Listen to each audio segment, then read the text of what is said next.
Hare Krishna, everyone. I hope everyone is doing well.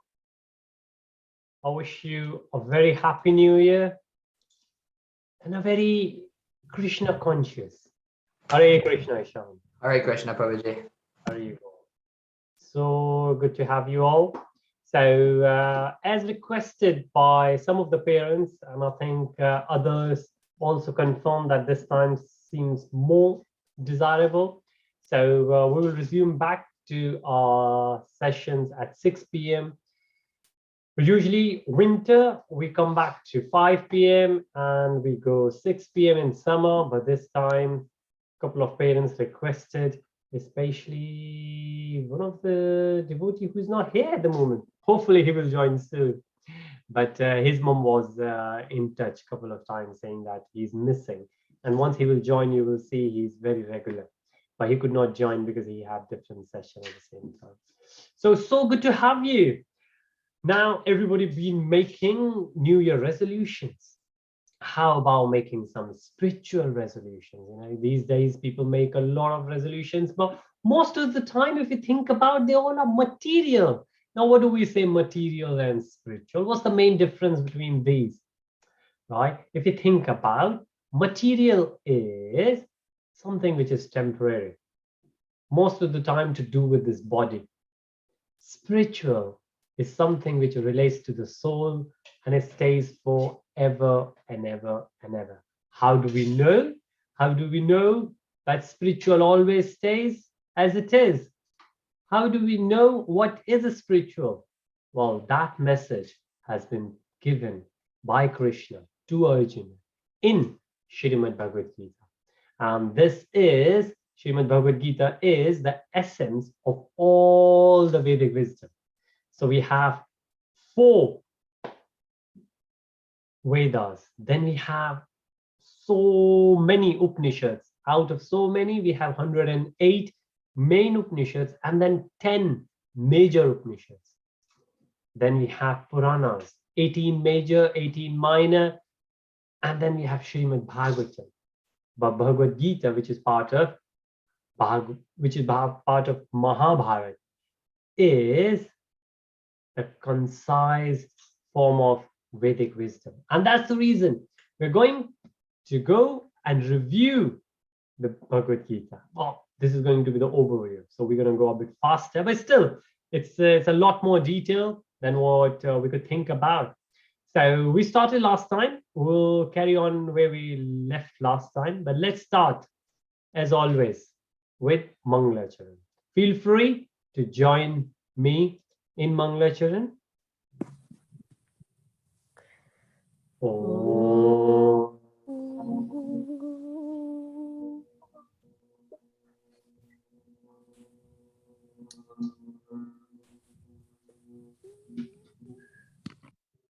Ajnana-timirandasya Jnana-jana-shalakaya Chakshurunmilitam yena Tasmai Shri-Gurave Namaha Shri Chaitanya-Manobhishtam Apitam Yena Bhutale Swayam Rupah Karamayam Dadati Swapadantikam Vandeham Shri Gurun Shri Yudapadakamalam Shri Gurun Vaishnavam Shri Rupam Sagrajatam Sahagana Raghunatha Vitam Tam Tajivam Sadhvetam Savadukam Parijanatam Krishna Chaitanya Devam Shri Radha Krishna Padam Sahagana Lalita Shri Vishakhavitam Cha He Krishna Karuna Sindhu Dina Bandhu Jagatpate Gopesha Gopika Kanta Radha Kanta Namastute Tapta Kanchan Gaurangi Radhe Vrindavaneshwari Vrishabhanu Sute Devi Pranamami Hari Priya Vanchakalpatarubhyascha Kripa Sindhubhyaiva cha Patitanam pavanebhyo Vaishnavebhyo Namo Namah. Namo Vishnupadaya Krishna Preshtaya Bhutale Shrimate Bhakti Vedanta Swami Niti Namane. Namaste Saraswati Deve Gauravani Pracharine Nirvishesha Shunyavadi Pachat Deshitarine. Jai Shri Krishna Chaitanya Prabhu Nityananda Nityananda, Shri Shri Advaita Advaita Gadadhara Gadadhara, Shri Srivasadi Vasadi, Gaura Gaura Bhakta Bhakta, Hare Hare Krishna Krishna, Hare Hare Krishna Krishna, Krishna Krishna Krishna Krishna, Hare Hare Hare Hare, Hare Hare Rama Rama, Hare Hare Rama Rama, Rama Rama Hare Hare Hare Krishna everyone. Hare Krishna. So good to see a lot of you today, and I hope you keep this as your New Year resolution, that you wouldn't like to miss a single day when you will not hear about the Lord, because that's what going to be a new year indeed for all of us. So this is what we have already discussed, and I'm just going to flick through the slides, which is going to recall some of the memories from the past. This is the 4th session we are doing in the overview. So if you have missed any of the sessions in the past, they are there on the YouTube channel. So feel free to revive your memories there. Now we completed chapter 1, which is, as the title says, observing the armies on the battlefield. And the very first verse said by Dhritarashtra, and that's the reason Sanjay is going to narrate the whole Mahabharata to Dhritarashtra, and Bhagavad-Gītā is indeed the very first words of it. If anyone got any questions, any comments, any stories to share at any moment, feel free to unmute yourself or raise your virtual hand or say something in the chat. We are here so we could discuss it all together. Now, this is what we did last time. So Arjun gives 5 reasons. The reasons why he cannot fight. The very first one, compassion. Right? Compassion towards his relatives, because both sides, it's his own relatives who are going to fight. And there are many, not only the verbal, but the physical symptoms we can see, which really says that what he's saying coming from his heart. It's not that superficially he's saying that. But then going forward, he says, the very first one, compassion. Then he says enjoyment. If nobody else is there with me, even if I'm going to win the whole kingdom, with whom I will enjoy it, right? And then he says the destruction of the family. And we have seen the destruction of the family tradition, what he meant by that. So the way we remember, C for compassion, D for destruction of family tradition, because all the fathers going to die. So who is going to pass on the tradition to the children? Then C for compassion, D for destruction of family tradition, E for enjoyment, F for fear of sinful reaction. Not only that he has compassion, not only that he will miss out on enjoyment, but he is so much worried that he's going to get so many sinful reactions. So C, D, E, F, compassion, destruction, enjoyment, fear.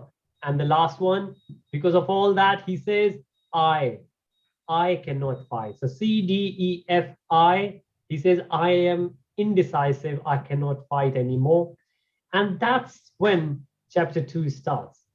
In the beginning, Krishna says, well, this is the weakness of your heart.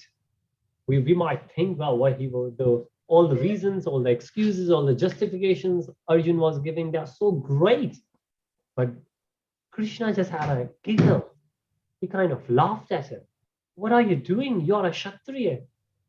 And then 2.7. Karpanne dosho pahata sabhava pachami tvam dharma samuna cheta yacheyami kumuri tanme shishyaste ampadi mam tvam prapannan So this is the verse where Arjun surrenders to Krishna. So far he was giving the reasoning, but this is the verse where Krishna is going to accept Arjun as his disciple. So far they were cousins. Well, they're still cousins. They were friends. They're still friends. But this is the time where Krishna is going to take the place of a teacher. And Arjun is going to act as a student on behalf of us. So all the questions he's going to ask, think that these questions belong to us. And most of them, they will. When we will read them, we could feel that, yeah, I do get. And maybe some of the questions you might think, well, I never thought about it. Or some of the reasons you think, no, I don't think these are my questions. But what about next week or next month or next year? These questions. Bhagavad-Gītā been there for 5,000 years, and people read Bhagavad-Gītā again and again and again. Their life circumstances changes, and based on those, the meaning, the wisdom of Bhagavad-Gītā changes for them as well. And this is another one. This verse 2.13 is also widely known as Dehina Smeyata Dehe Komaram Yovanam Jara Tata Dehantara Prapta Tatra Namoyati. So this verse is where it says Jnana. So, well, a lot of time when we write Jnana, because Jnana, the way it sounds, looks like we're going to start from G, but the way this is in Sanskrit, if we just translate it from Sanskrit to English, then rather than Jnana, it's actually Jnana, even though it's still pronounced as Jnana, but the writing is J. So the first alphabet is J. So what we see on the screen at the moment, this is knowledge. Jnana, right? Not jnana, jnana. The knowledge of the soul, what we call Atma. Atma, right? Atma is the soul. Atma Gyan or Atma Gyan is the knowledge of the soul. And this is the very first knowledge Krishna gives to us. And probably this is one of the most important things we need to understand. And this understanding makes us a spiritual. I will say that again. This one single understanding will make us a spiritual. Right?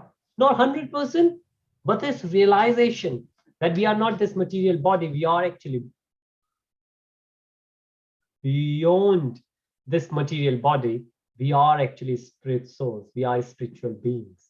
Right? And that spirit, that soul does not change, but this body does. And I'm sure we all have seen it. So I'm 40 years old and I've seen my body grown. You would have noticed your body grown, right?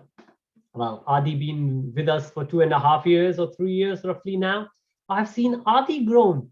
Not only that, his knowledge and wisdom in chess has grown.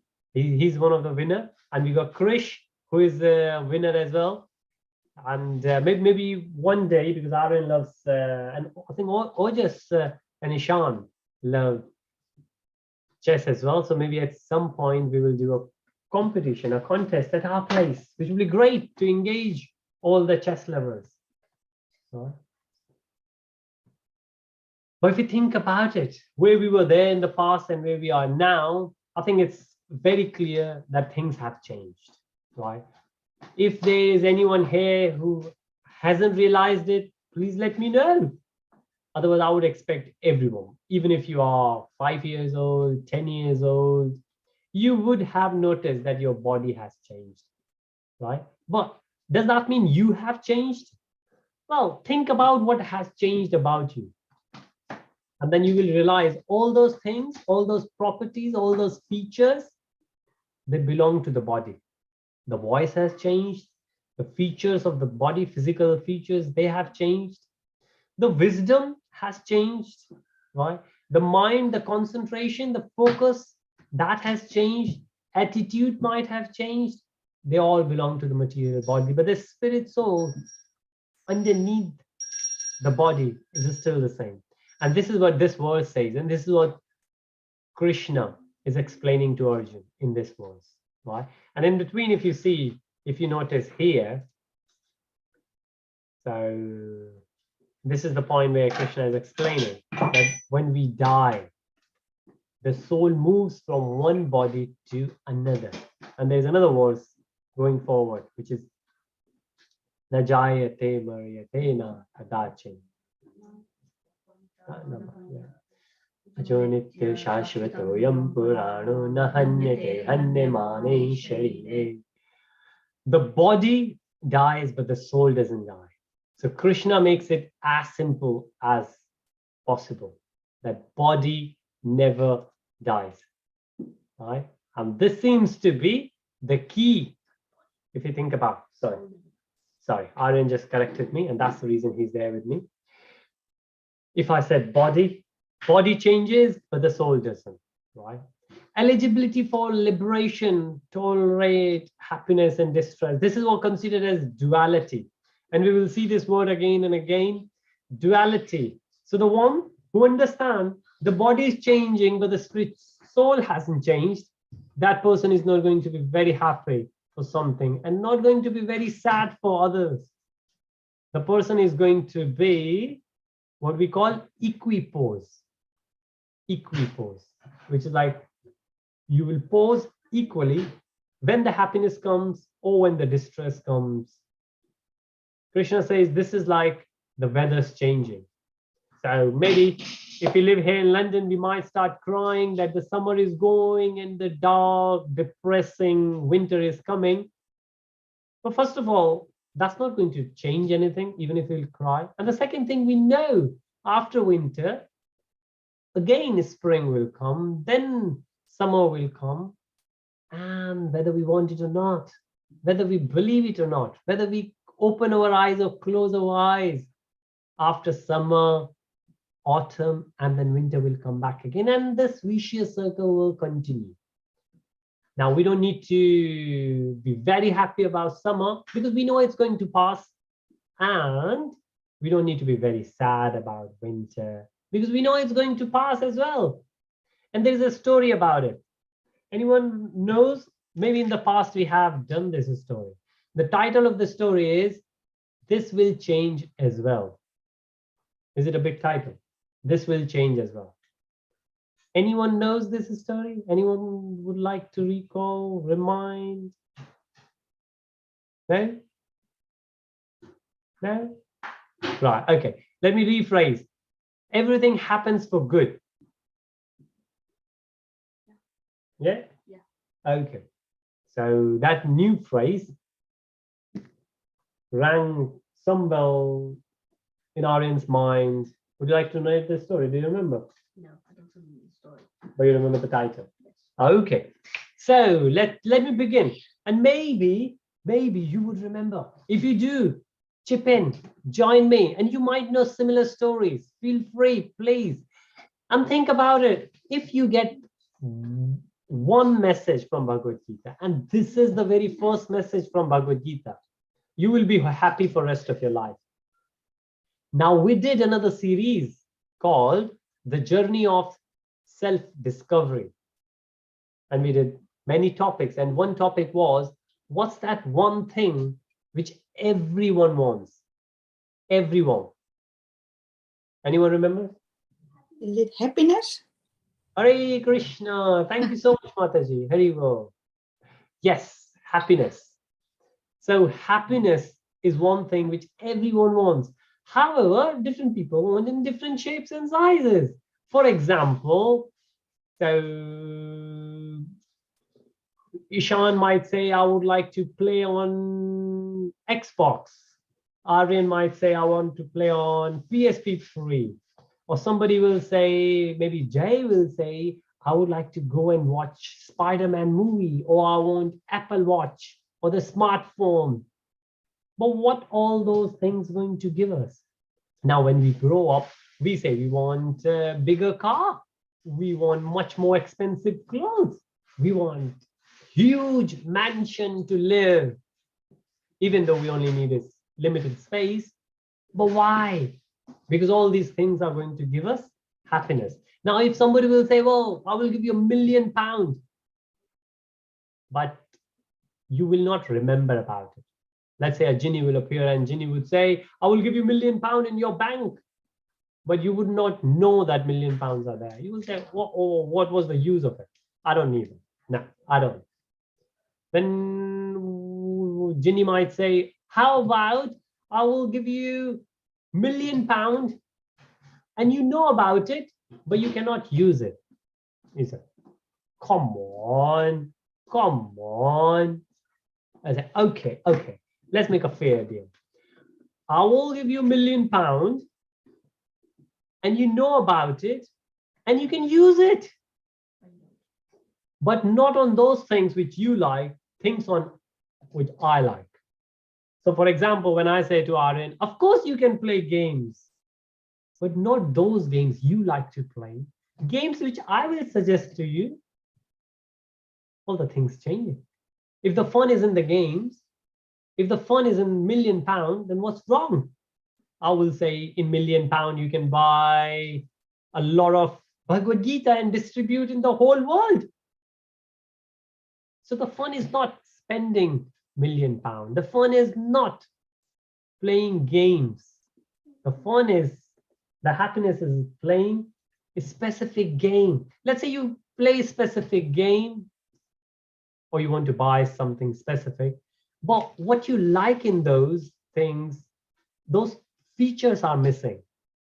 For example, you want to play Xbox, a particular game, but in that game, you love one character.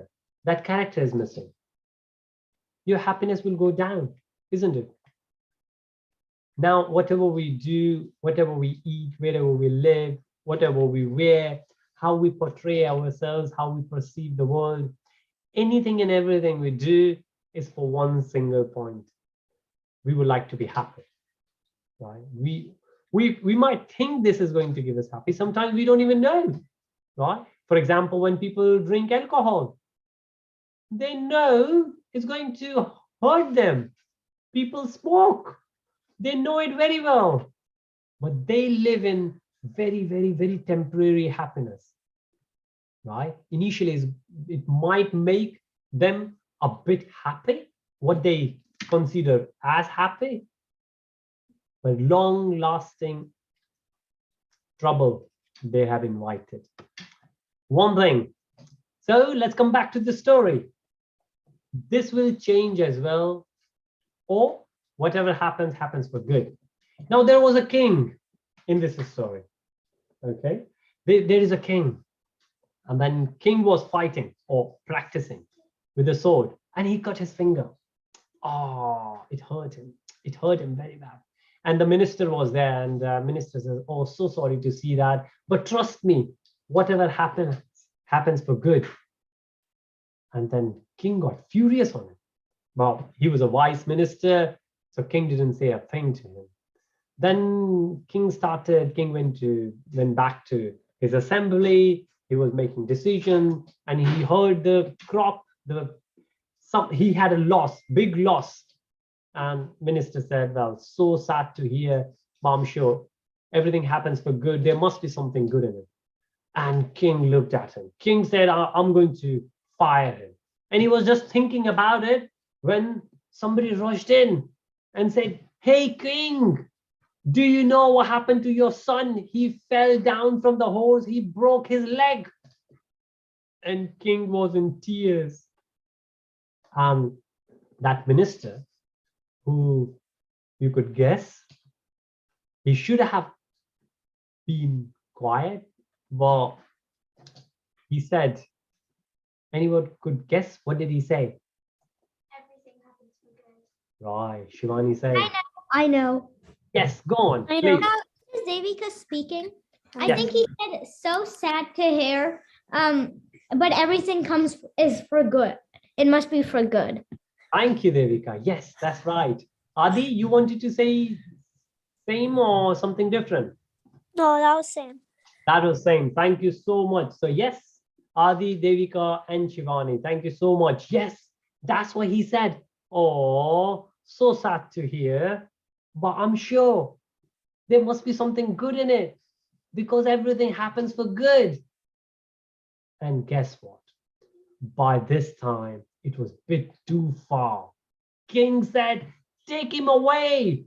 Prison. Put him in the prison. I don't want to see him. And then he was behind the bars. But he was not sad. He was not sad at all. He was, because he thought everything happens for good, even though he didn't know why. But then what happened? Next day, the king thought, I will go out. I need to relax. I will go hunting. Right? Prabhuji, Yes, Jay, you know the story. yeah, now I remember the story. I thought so. Come on, go on. Would you like to complete the story for us, please? Yeah, like as you told us that he went out, like he went outside, he wanted to relax. Like while he was, so he went to the jungles nearby. That time only, like he was attacked by a tribe, and they took him hostage, and they wanted to eat him. But that's when they saw that his finger was cut. So they thought that this king or this person is not fully gonna we can't eat him because he doesn't have a finger. So that's when he came to know that his minister was right, that everything happens for something good. Hare Krishna. Thank you so much, Jay. So much. So good to hear from you. So yes, just to very precisely, concisely summarize what Jay said. So in this story, if you continue, what happens? The king goes there hunting, and he just lost the track of the route. And then in the jungle where he was hunting, some of the what we call Adivasis, the native people there, they got hold of him and they took him away. And there was a big Kali Mata, and the Durga Devi, it's a big statue, and there was a priest there, and priest said, yes, we were looking for someone like him who is so healthy. We are going to do human sacrifice, right? They are going to kill, and this used to happen many years back. They used to do human sacrifices, animal sacrifices. So they said, okay, we are going to kill this. We are going to, actually what they say, we are going to offer this human. They didn't know the human was a king. We are going to kill him. We are going to offer him to Durga Devi. And they were about to do when somebody said, no, we can't do it because he's not a complete healthy person, because he had a cut in his finger. And they said, wow, leave him. We can't give somebody who got blood coming out, who got a bandage around. He's not pure. He's not complete. Leave him. We need to find someone else. And that king rushed back, realized that he has saved his life somehow. Where did he go? He went back straight to that vice minister. And he said, I'm so glad that you are still here. Thank you. Now I have realized what you said. Whatever happens, happens for good. Because if that day my finger wouldn't have been cut, these people, they would have been sacrificed. But what happened with you? You didn't do anything wrong, and you are there in prison, behind the bars. What could be good in that? Now anyone could think, what could be good in that? That he was behind the prison. What he could reply? What could be good in that? Because remember, everything happens for good. Yeah? Yeah? Okay. So what happens? This guy, the minister, he said, King, everything does happen for good. Because remember, you were incomplete. You had cut your finger. But if you hadn't put me behind the bars, I would have been there with you. And those people, Adivasis, they would have captured you and me. They would have left you, but they would have sacrificed me. So whatever happens, happens for good, that you put me behind the bars, so I could not accompany you. I could not come along with you. And that's the reason my life is saved as well. Make sense? Hare Krishna. So remember this story, remember this phrase, everything happens for good, even though we don't know about it, but everything does happen for good. And the way things, happiness, distress, unhappiness, whenever these things come, they are like different seasons. Whether we like it or not, these seasons will change, right? We cannot cling to those moments full of attachment, full of happiness. We cannot. And at the same time, doesn't really matter how much depressed we go. As it says, the time is the best medicine. So always remember that. That if, as I said, that one thing could make you happy for the rest of your life. And we haven't even started yet. But this is one of those wisdom from Bhagavad-Gītā, which we can remember. Right? Now, remember another thing I said? If we know, so the verse itself, 2:13. So Bhagavad-Gītā chapter 2, verse 13. Dehinasmi sada dehi param yoganam jara tata dehantara praptir dhiras tatra namuyati. Now, in this verse, Krishna says the difference between, and then the other verse 2:17, the difference between the body and the soul. But then, what is soul?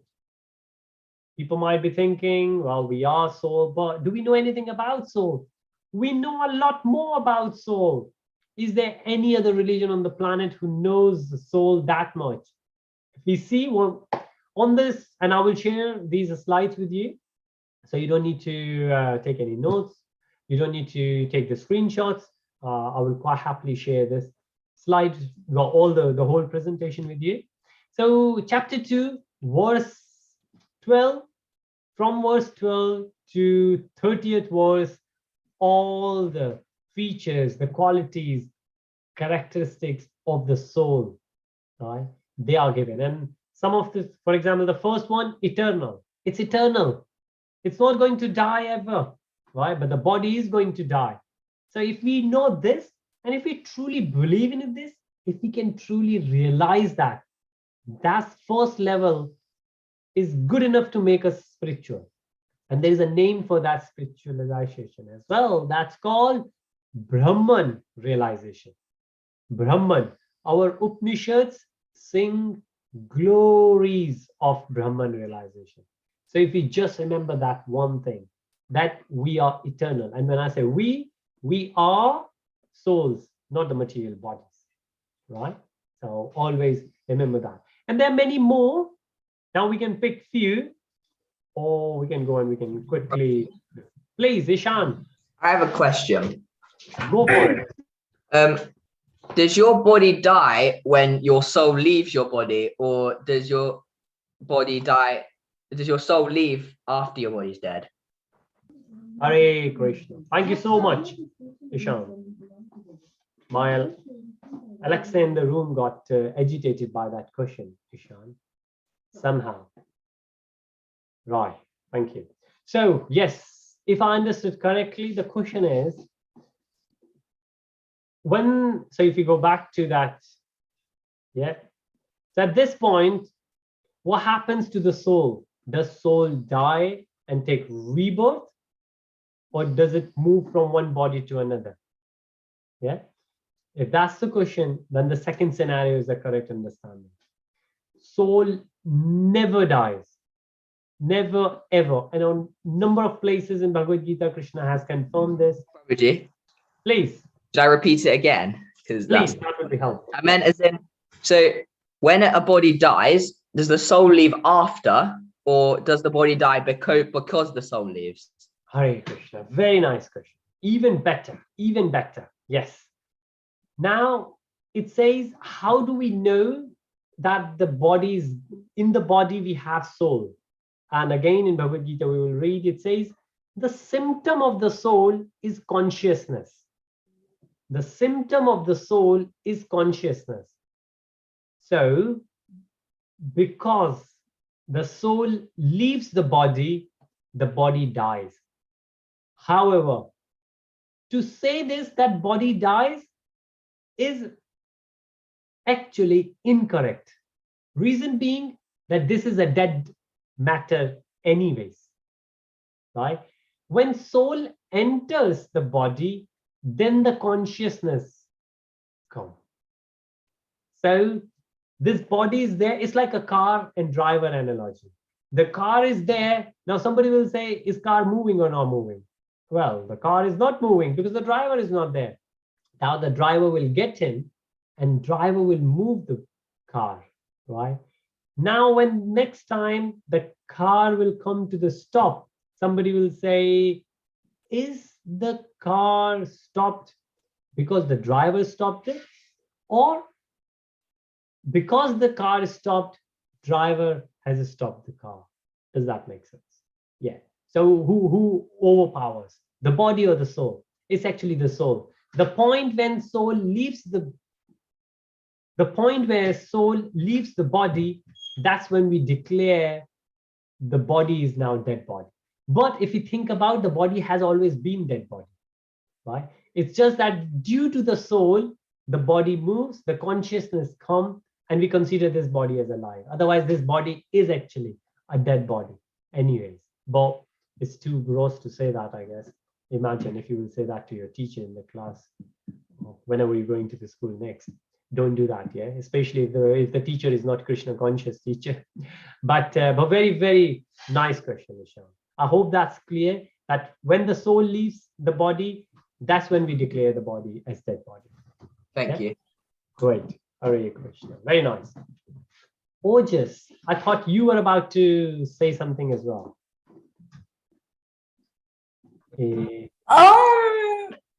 It's not really a good question, but I was gonna say, when you said the weather can't stay the same, but like, isn't like in Australia it's mostly warm?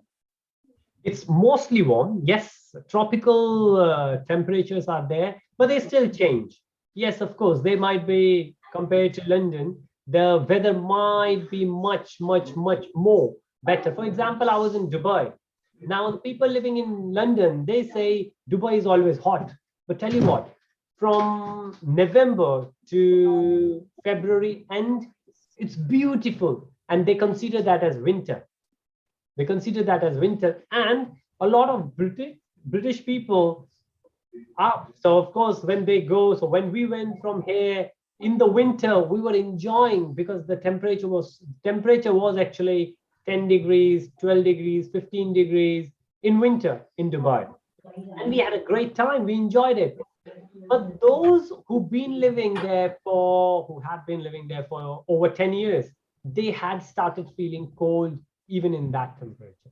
So now I'm saying is that, yes, to us, it might feel like in Australia, the temperature remains the same. But those who live there, they would realize that the temperature does vary. So I know friends who live in Australia, and they last time, well, actually this time, but last time in 2020 also, they said, come to Australia, because London is very dark and depressing.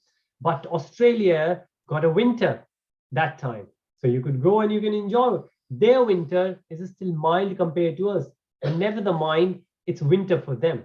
So in one sense, you're right. Now, again, if you will go to India, then in India, we have 6 or some places, even 7 or 8 different weathers.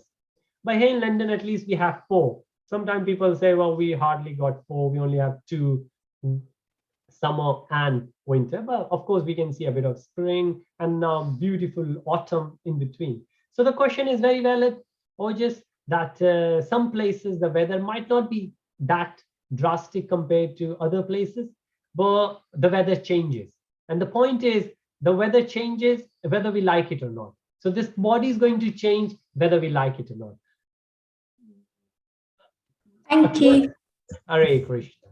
Our grandparents, they leave us. Our parents, they are going to leave. Or if we speak to the parents, the children are going to leave them, right? Whether we like it or not.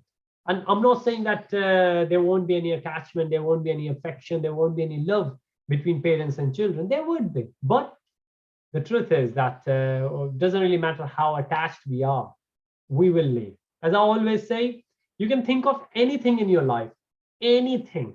It could be live, it could be dead. So think of a living thing you like. Your mom, because she makes pizza. or pasta or parathe or whatever you like, or your dad because he buys you gifts.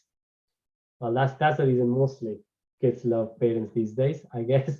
Or the living beings, or your sisters, your brothers, right? Devesh and Devika, best buddies ever, with my inverted commas there, because I have 2 kids here. Yes, as well. we are. Yes, you are. Great. Hare Krishna. So good to hear that. So, if you think about all the living beings you love and all the non-living things you love, could be your toy, could be your best t-shirt, could be your best dress, could be your best pen, a diary. It could be anything. Now, either you going to leave those things or those things going to leave you. Now, on one side, you could be sad about it, but on the other side, that's the difference between material and spiritual. And that's the reason if you see a child is so attached to the toy, you will take the toy, the child will start crying. But gradually, slowly, the child grows and the things are moving away. The child moves from one toy to the next. And then the child realizes. And this is what we call self-realization, right? The child. So now you can go to the child and say, well, see, one day you will grow out. You don't really need to get attached to these toys. The child won't listen to you. Like you might not listen to me or your parents or anyone. But when you will self-realize it, well, that's right. That's so right. Because those toys I used to play a couple of years back, I don't play with them anymore, even though they are there, but I have left them. For what? Why I have left them? Now we have been moving around a lot. We went to Muscat, we went to Dubai, we were in Abu Dhabi, we were in Paris, we were in Sheffield, we are back in London. So which means the kids, they have been making many friends. Well, we have been making many friends, but they have been making many friends, been going around to the schools. Initially, they were upset. After a while, they understood, hey, this is the way things go. You move on. Doesn't really matter how attached you are to your friends, how attached you are to your school, your teachers, you move away. Some move quicker than others. That's the only thing. We don't really know when. But what we do know is for sure one day for sure, either we will leave the living beings we love or the non-living things we have, or they will leave us.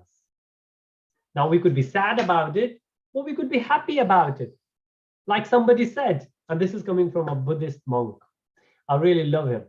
He's from London, but he went to Thailand, and currently he's in Australia. So he said, if you will go to, let's say for a movie, like a Spider-Man movie is out these days.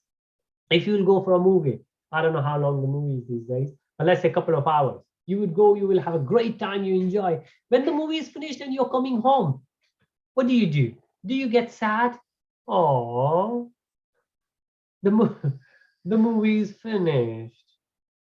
Or you are still talking about, oh, great, I'm so glad somebody, now I don't know who made it, that director came up with such a great idea and has made such a nice movie. I'm so glad. Look, think about the live theater. So recently we watched a circus, a live performance for an hour. It was beautiful. Now, when it finished, we didn't cry. We said, wow, we were so blessed to witness such group of talented people, right? Similar thing, when we move, when we depart from the living beings or non-living things, do we need to cry, or do we need to say, thank you, Krishna? Thank you for the opportunity that I got that experience, right? Now think about it. These things might not sink in at the moment, but just let those ideas hang on, and they might, right?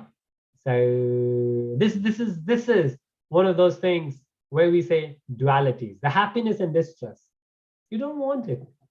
And when you don't have either, it's not that you're unhappy.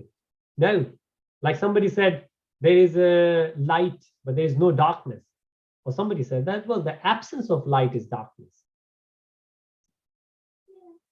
Is that right? Shivani confirms that's right. All right, okay. So, Well, when there's light, there's also darkness there. This is Devesh speaking. thank you, Devesh. Very smartly, you put that through. Yes. Even though, for example, we always have, for example, let's take the candle, but we have the diyas. So in November, we celebrated Diwali. In the Diwali, we put a lot of ghee lamps. And when you put the candle or the ghee lamps anywhere, the whole room is lit. But there is still one place which is still dark. Right? And that is yes. Underneath the candle place. Very nice. This is Devika speaking. This is Devika. Thank you, Devika. Yes, very nicely said. Underneath the candle, underneath the diya, right? And that's where it is, right? So if we, so the Vedic wisdom is there, the knowledge from Bhagavad-Gītā is there. If we look back, so if our back is there, for example, the sun is there, right? Sun is there right in front of you, you can see the sun. When will you not see the sun? When you will look away from the sun. Sun is still there at the back, but you can't see it. Yes, you might still able to feel the heat. You might still able to see the sun radiations around you, but you cannot see the sun. And this is what we need to do. It says, we are soul and we are eternal. And the word is Satta Chitta Ananda, which is Sat is eternal. Chit is conscious. And Satta Chit Ananda. Ananda is bliss. Ananda is not happiness, is bliss. And there's a difference. Now, the very easy way I recall, and you could remember as well, that when you get happiness from something, and that something is external, you get something and you become happy. That's external. But when you don't get anything from outside, and some feeling comes from inside, and that makes you happy. And then that feeling you could go and get anytime because it's independent of any external thing. You have the choice to make.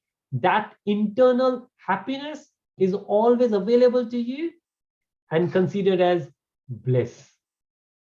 Sat Chit Ananda, eternal conscious bliss.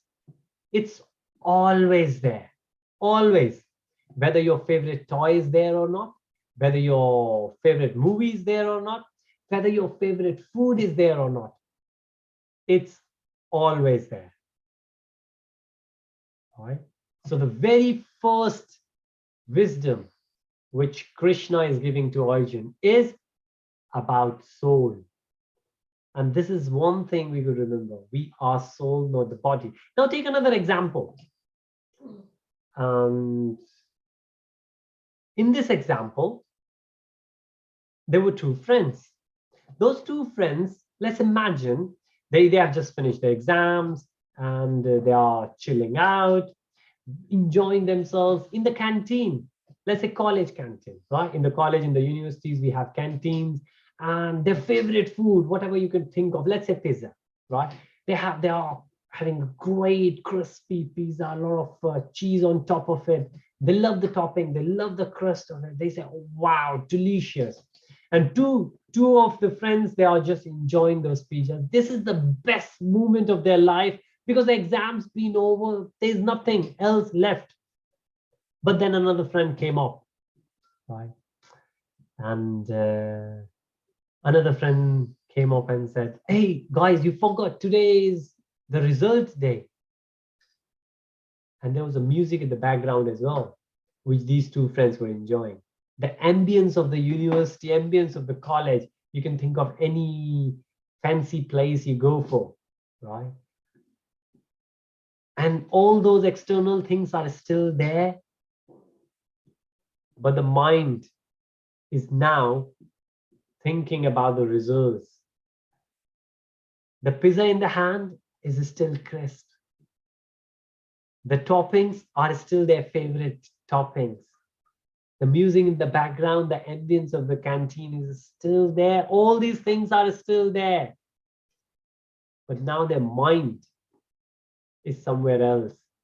Do you think they will still be enjoying that pizza? No, I do don't not think so. Thank you. Yes. Yes. They won't. They won't. And I'm sure you would have experienced this. A lot of time this happens, right? And this is how the mind plays with us. Now, the reason all that happiness just disappeared in a blink of an eye, maybe. Why? Because all those experiences, all those happinesses, they were dependent on the external factors. The music was external, right? The food was external. And anyways, the food is going to feed the body, not the soul. We will see what the food for the soul is. If we are spiritual, we have to have spiritual food, right? If we have somebody with us who is vegetarian, the food has to be vegetarian. All right, okay. So we will come back to this point, but remember this, the material and the spiritual. This is eternal. It's always there with us. Now, interesting thing is, to get a bigger house, to get a great job, to get a fancy toy, you might have to grow up, you might be more responsible, you might have to do something, you might have to earn a lot of money. But to get this happiness, there's no age. You could do it now if you want. Of course, you need to understand, you have to realize, you have to think a bit, you might have to do a bit of meditation, you might have to be in the association of the devotees to understand things better. And there are many examples of this from the Shastras, from the scriptures. Prahlad Maharaj, age of 5, Dhruv Maharaj, age of 5-6 years old boys, they have done it as well. Right? So let's pick some of other features from here. Or if you have been reading the slide, any of the features you think is something unique that you didn't know. And mind it, all these characteristics are about you, about me. So I always say, who's the most important person in my life? Who's the most interesting person in my life? Who is the person I love the most? Who's the person I like the most? Myself. I love myself. I'm my favorite. Well, I think most of the time that's true with most of us. If people talk about somebody else, we might not be interested. But if people talk about us, of course, we all think we are the center of the universe. Everybody would be talking about us. And why not? We are so gorgeous. I don't know about you, but certainly I do think about myself. So all these characteristics, they belong to us. We are eternal. And again, when I say we, not this body, because this body changes. This body is going to die. Whether you trust it or not, whether you believe it or not, I wasn't born with these glasses. I got them later. I didn't take care of my eyes well, I guess. I don't remember when I got the glasses though. Must be a naughty child in my childhood. Well, I'm still naughty sometimes. Shivani laughing. But that's the point. That's what we need to remember. The body is changing, body is going to go. All right, okay. Any of the features anyone would like to discuss? Anyone would like to know a bit more or think that's unique? Oh, I never thought about that.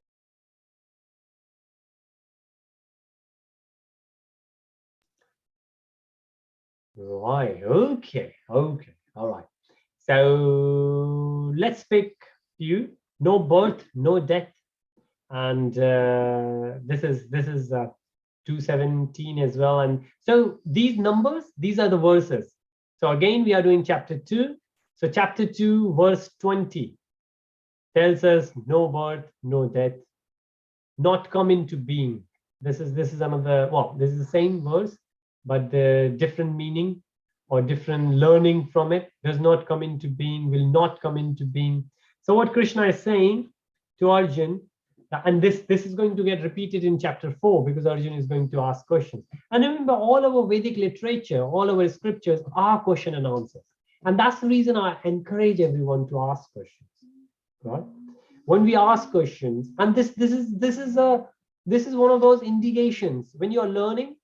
Then how do you let your teacher know that you have understood? Either you paraphrase something you have learned back, or you ask questions, right? If you have understood everything nicely, then you paraphrase and say it back to your teacher, or you ask questions, because there might be a few things you haven't, or let the wild horses of your imaginations loose. Think even further what we have not discussed. If this has happened, if I have said this, then what about that? Now, creativity at your age got to be the topmost. It got to be, right? But we'll see a lot of them. But fire, the soul cannot be burned by fire. The water cannot moisten it. In anything which we can think how our material body gets affected, the soul is opposite. Soul cannot. Soul is not. Externally the same, it doesn't change. The body changes, the soul does. Right? Okay. So let's see. All right, okay.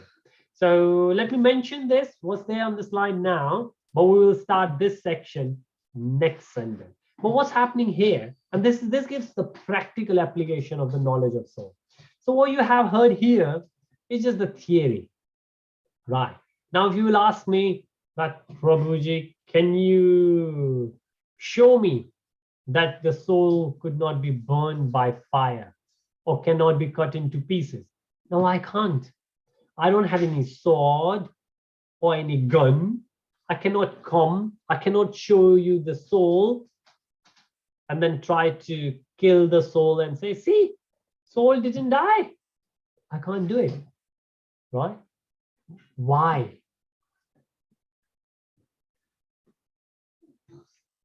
Now, the main thing is, a lot of time, if we can't see anything, we say that thing is not there. But we know by experience there are many things we can't see and they are still there, right? This is because, yeah?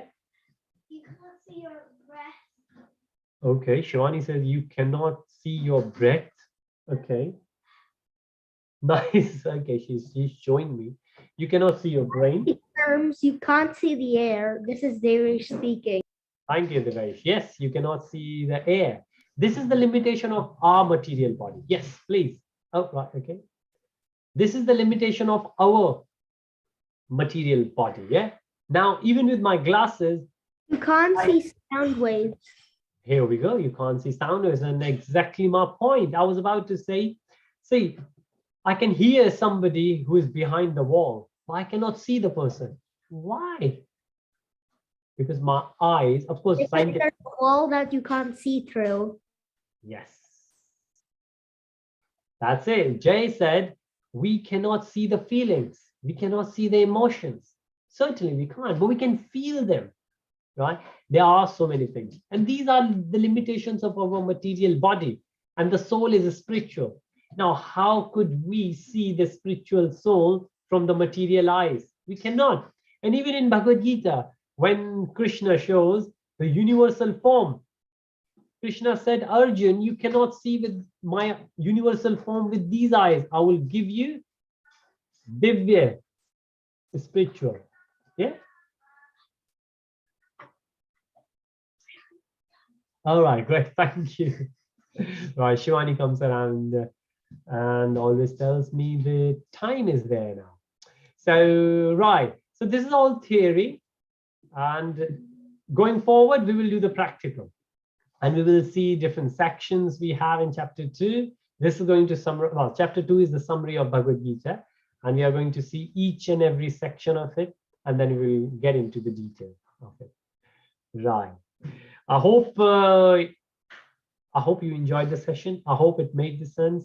You have the whole week digested. If you have Bhagavad-Gītā, read it.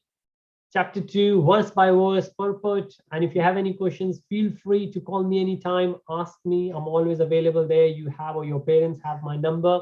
I'm always there to answer you. If I can serve in any form and shape, it will be my pleasure, my blessing. So with that, I wish you a great Happy New Year again for Krishna consciousness. Hopefully, we are going to do even better this year. Happy Happy New Year. Happy New Year. Bye. Hare Hare Krishna. Krishna, everybody. Hare Prabhuji, Krishna. I've sent a message to you. I've mentioned the place where we live. Hare in that- Krishna. Yes. Sure, Mataji. I will check. Thank I you. will let you know. Yes. Thank you, Prabhuji. And if Hare you can Krishna. send me a picture of the front cover of the Bhagavad-Gītā, then I can know which one is it to pick. Sure. I will Thank let you, and I will send you the link as well. Where you Thank can- you, Prabhuji. Thank Hare you. Krishna. Hare Krishna, Prabhuji. Hare Krishna. Hare Hare Krishna, Devesh and Devika. Thank you. So good to have you. Hare Krishna, Jai. So good to have you. Hare Krishna. With that, Srila Prabhupada ki Jai. Gurudev Maharaj ki Jai. Jai Jai.